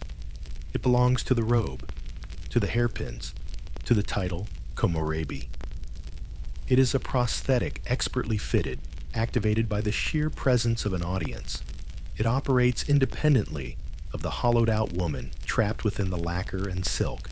Behind the fan, in the fleeting privacy it affords, your face doesn't collapse into sadness or anger. It simply goes slack. The muscles relax into a neutral stillness that feels profoundly unfamiliar, almost alien. This blankness, this utter absence of expression, feels more like your true face now than the performed smile ever could. The reflection you catch in the polished sack flask shows this stranger, eyes devoid of the practiced sparkle lips, resting in a neutral line that looks almost sad in its repose. You look away quickly. The blankness is more dangerous than any frown. Later, alone in your chamber, the weight of the world finally shed, the silence presses in. You sit before the bronze mirror, wiping away the white mask with slow, deliberate strokes. The face revealed is tired, older than the years etched on the scrolls of your contract. You stare at it. You try experimentally to summon the Oiran smile, just for yourself. The muscles twitch, the lips curve upwards, the eyes attempt their crinkle. But in the quiet lamplight, without an audience to reflect it back, the effect is ghastly. Like a no mask, discarded on a dressing table, its fixed expression suddenly meaningless, faintly grotesque. It's a smile without context, without purpose. A discarded tool. You let it fade. Where did it begin? This particular curve of the lip, this specific crinkle of the eye, was it learned from Lady Hanai's impeccable billboard grin? From the senior Shinzo who called it armor? Or did it start earlier, much earlier? The reflexive baring of teeth from the fish stall child trying to placate an angry customer. A nervous twitch from the Kamuro hoping to avoid a pinch. The origin is lost. Buried beneath layers of training, beneath years of relentless performance, beneath the slow, suffocating weight of being komorebi. You genuinely cannot remember. The smile has outlived the spirit that first learned its shape. It's a ghost inhabiting your face, lingering long after the life that animated it has departed. The performance continues tomorrow, and the next night, and the one after that. The lamps will be lit, the robes will be donned, the white paste will spread, and the smile will bloom on command. Perfect, empty, a beautiful functioning mechanism operating in the void where a soul used to resonate. Komorebi walks, talks, laughs, enchants. The actress moves through her scenes with impeccable timing. But the stage little idol feels increasingly vast, dark, and utterly profoundly silent behind the painted eyes. The final act approaches not with a bang, but with the slow, silent extinguishing of a light you can no longer even recall lighting. The smile remains, a fossil, a monument, a cage door clicking softly shut. Listen. Can you hear it, Komorebi? Beneath the familiar night hum of Yoshiwara. Thekaran Koronov, a passing Oiran Sokobo. The thrum of the shamisen from a tea house, the low murmur of negotiations behind paper screens. A new sound begins to intrude. A discordant note. A distant, rhythmic clang, clang, clang. Like some monstrous iron heartbeat. The sound of progress. The sound of your world ending. It starts subtly, like the first chill wind before a typhoon. Whispers of a new emperor, young and fierce, with eyes fixed not on the delicate intricacies of the floating world, but on the broad, grim horizon of the west. Strange words drift through the perfumed air, bunmai kaika. Civilization and enlightenment. They speak of railroads snaking across the land like steel serpents of brick buildings, rising where wood and paper once stood, of men cutting off their top knots and wearing stiff black foreign coats. The air itself seems to change Komorebi. Less the scent of incense and hair oil, more the sharp tang of coal smoke and something else. Ambition, raw and unfiltered, with no time for poetry or the slow, expensive dance of desire. You feel the shift in the patrons first. The old guard, the ones who understood the language of the folded fan, the significance of a single sprig of plum blossom, the agonizingly slow build of the tea ceremony. They seem fewer, more hesitant. Their purses perhaps feel the pinch of new taxes, new priorities, new worlds to buy. The men who come now are different, brusquer. Their eyes scan the tea houses, not with connoisseurship, but with impatience. They speak of stocks of steamships, of telegraph wires humming with urgent messages.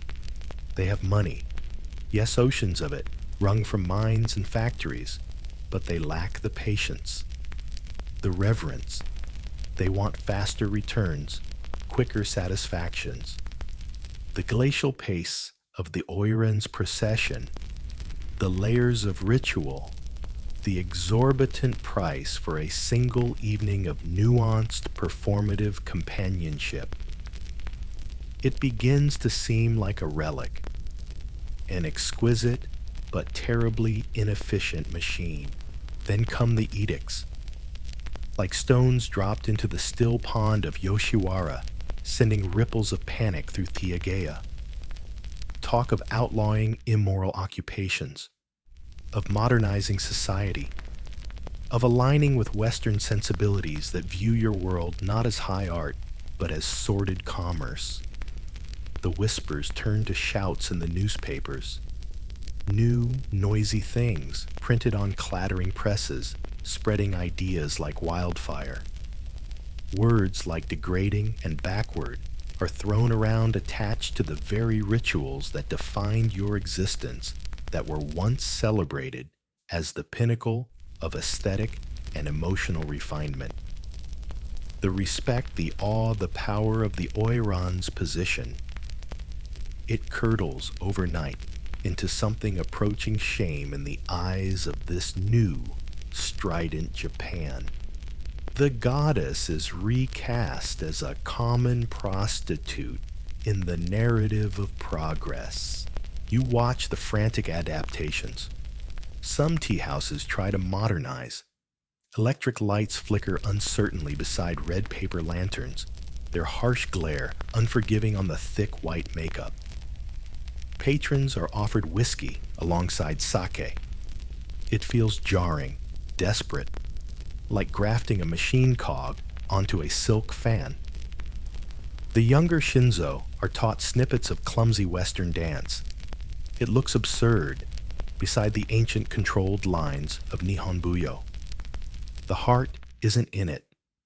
The soul is leaking away. The procession walks become performances in a different sense. Fewer heads bow automatically. The crowds that part now often include men in stiff Western suits who stare openly, not with reverence, but with a kind of anthropological curiosity, or worse, dismissive contempt.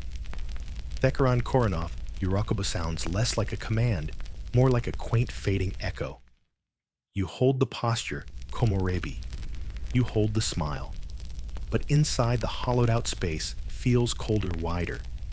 The silks feel heavier, not with value, but with the weight of impending obsolescence.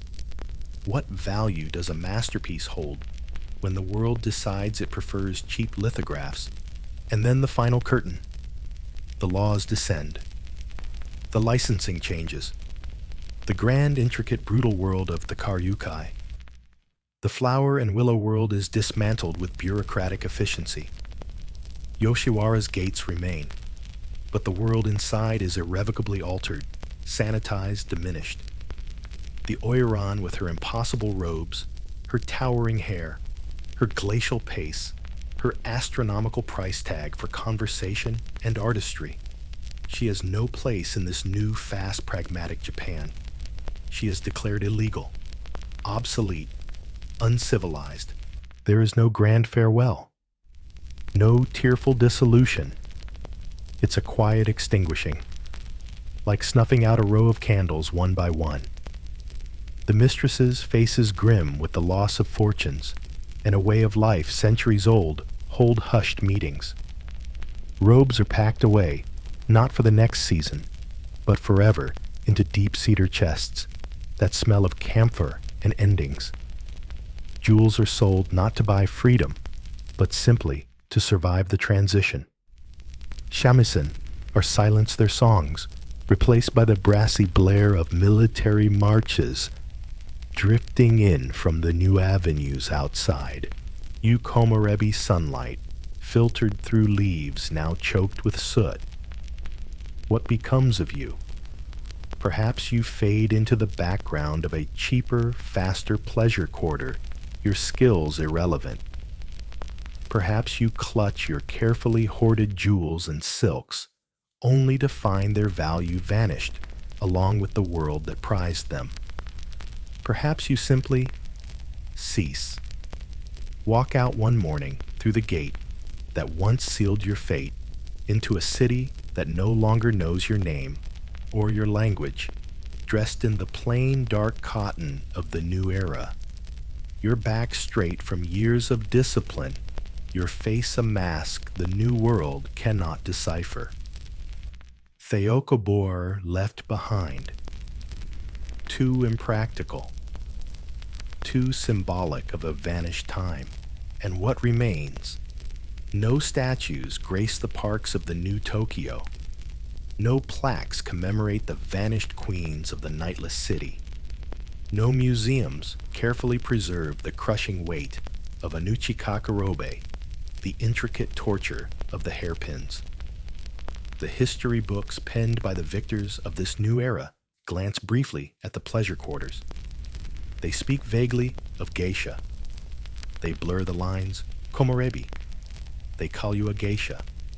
They fold your specific, brutal, exalted, agonizing world, the world of the Oiran Tatayu, the meticulously crafted and devastatingly expensive goddess, into the simpler, safer narrative of the musical hostess, the geiko. Your unique art, your specific suffering, your unparalleled power and profound subjugation. It is mistaken, simplified, forgotten. The legacy is smoke, literally as the coal fires of industry stain the sky, where once the delicate scents of Yoshiwara perfumed the night. And figuratively, a wisp of melody, a fragment of a shamisen tune, perhaps played by a blind busker on a street corner. A tune that might make an old man pause his eyes, distant for a moment, remembering a flash of brocade under lantern light, before he shakes his head and hurries on to a business meeting. A certain tilt of the head, a particular way of holding a fan, unconsciously mimicked by a modern actress playing a courtesan in a sentimental film, devoid of the true weight, the true cost.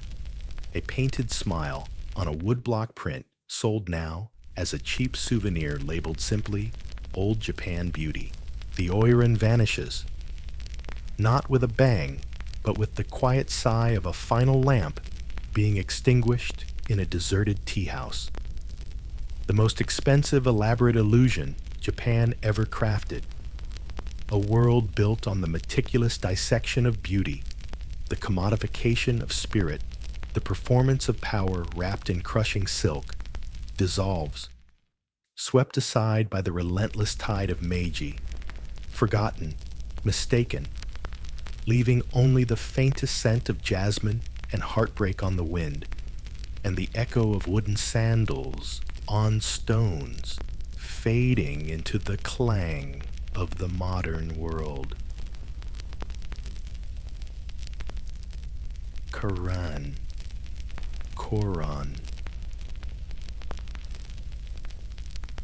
Silence. So, it ends. Not with the thunder of falling timber or the clash of swords komorebi, but with a sigh. A long, slow exhalation, like the last breath, leaving a body too weary to fight anymore. The red lanterns gutter out one by one. The heavy wooden gates of Yoshiwara, once the threshold to a world of terrifying gilded enchantment, stand open. Not as an invitation, but as an exit wound. The patrons leave not with lingering glances, but with brisk steps towards the clanging, smoking future. Theageia empties, the scent of sandalwood and hair oil, overpowered by the acrid tang of coal dust drifting on the wind from the new factories. The silence that settles isn't peaceful. It's the silence of abandonment. The silence after the final note fades. What remains? Sunlight through leaves. What echo lingers when the grand illusion vanishes, dismantled by edict and indifference, not gold statues on plinths? No grand museums preserve the crushing weight of Yoruchikake, the intricate architecture of your final hairstyle, the very okobo that once commanded the street with their Koran Korona. The Meiji era, builds monuments to emperors and generals to steam engines and constitutions. It erects brick banks and telegraph offices on the bones of tea houses. It has no room, no patience for the memory of painted queens in a vanishing world of paper and wood smoke. You are inconvenient, a relic of a backward past being scrubbed clean. History, when it bothers to glance back, it all blurs the lines. It speaks vaguely of geisha districts, of courtesans. The word Oiran itself becomes a dusty footnote misunderstood. They fold you, komorebi, you with your years of brutal training, your astronomical price, your procession like a deity, your power forged in silent endurance and profound subjugation, into the simpler, safer category of the geisha. The geisha plays music dances lightly, converses with charm. She is an artist, a companion. They speak of Maika with their bright collars, forgetting the rigid hierarchy of Kamuro Shinzo Oiran. They forget the Taiyu, the pinnacle that demanded a lifetime sacrifice. They forget the Mizuage ritual, the brutal transaction that sealed your fate. They forget the weight, the sheer devastating cost, in coin, in spirit, of crafting and maintaining a goddess for a single night. Your unique world, your specific agony and artistry is mistaken, simplified, swallowed whole by the easier narrative, erased as thoroughly as your first name. Yet, listen. Lean into the wind whistling down the new broad avenues where rattle-wheeled jinrikisha have replaced palanquins. Beneath the clang of streetcars, the shouts of newspaper sellers, the rhythmic thump, thump, thump of the looms in the new mills. Catch it. A fragment. 3 plucked notes on a shamisen drifting from the open window of a tiny apartment in the Asakusa district. An old woman, perhaps once a lowly maid in Anagaya. Her fingers, stiff with arthritis, plays a tune she heard 1,000 times. A melody meant to accompany the slow unfolding of an Oiran's fan, the deliberate pour of sake, the silent scream behind painted eyes. It's a ghost melody, komorebi, out of place in this new century of brass bands and marching songs. It hangs for a moment, poignant and unresolved, then is torn apart by the shriek of a factory whistle. But it was there, an echo of your world's vanished music. Or walk through the Ueno Park, past the new Western-style museums. See that woodblock print in a vendor's stall, stacked amongst cheap souvenirs. It shows a woman, her face painted white, her lips a crimson curve, her robes a swirl of impossible pattern. She holds a fan. Her eyes hold nothing, just that familiar enigmatic vacancy. Tourists buy it, thinking it's a pretty geisha girl. They don't see the layers of meaning, the silent language of the fan, the crushing weight of the unseen hairpins, the years of discipline etched into that perfect empty posture. They see only the painted smile, your smile, the one that outlived your spirit, that became a fossil long before your world ended. It's replicated now, komorebi, mass-produced, a cheap mask sold for pennies, stripped of its terrible history, its profound cost. A smile divorced from the soul that once long ago learned to twist its lips into that shape for survival. Do they feel the hollowness in that curve? Probably not.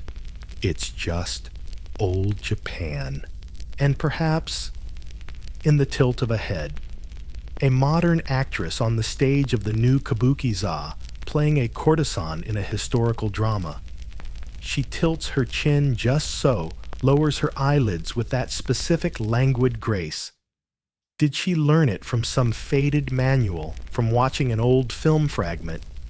Or is it something deeper, something whispered in the blood, an echo of a posture drilled into generations of vanished women?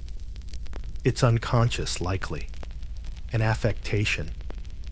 But for a split second, the ghost of the Oiran's unbearable poise flickers across the stage.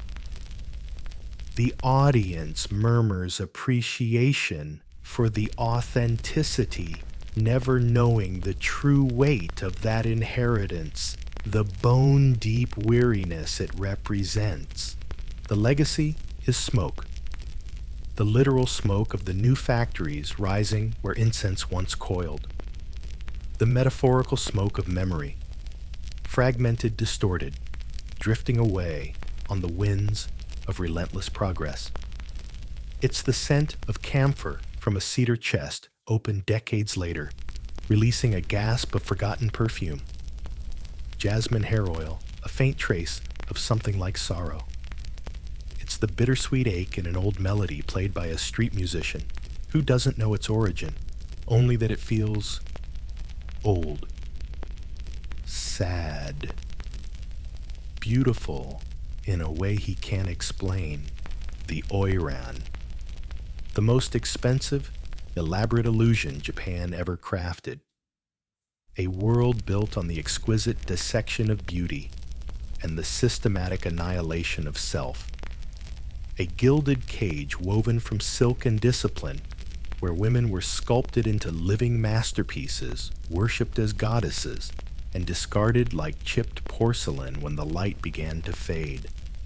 A society poured fortunes into it, reveled in its dark glamour, built intricate rules and heartbreaking hierarchies around it. And then, with the brisk efficiency of a new era, embarrassed by its own past, it simply let it vanish, swept the fragments under the tatami mat of history, mistook the ruins for something simpler, less challenging, forgotten. No grand tombstones, no glowing tributes, only the painted smile on a million cheap souvenirs, only the fragment of a shamisen tune carried on a wind thick with coal smoke and the future's impatient roar, only the faintest echo of an echo. Koran,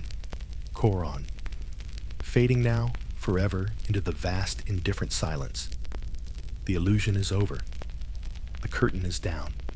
The house lights of the modern world blaze on. And the most expensive dream Japan ever sold itself dissolves, leaving only the scent of smoke and the ghost of music no one quite remembers how to play. So now, let it all fall quiet. The lanterns are out, the corridor empty. There are no footsteps, no laughter, no perfumes in the air. Only stillness. You followed her through every corridor of smoke and silk, watched her rise, perform, endure. You've seen her smile when her heart had nothing left to give.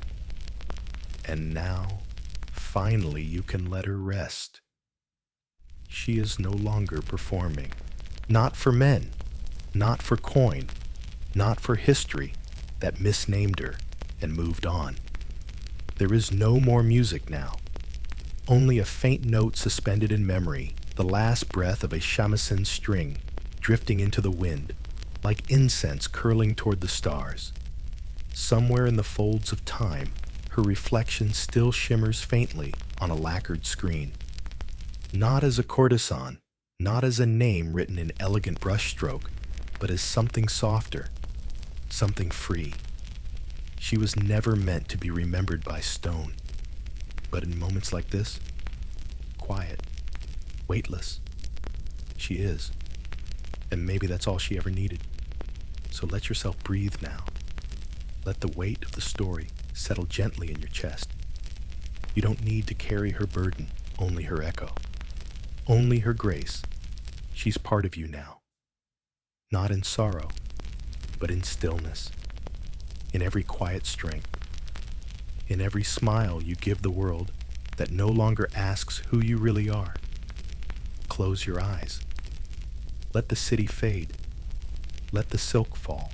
Let the night hold you like she never was. You're safe. She's free. And you can sleep. Good night.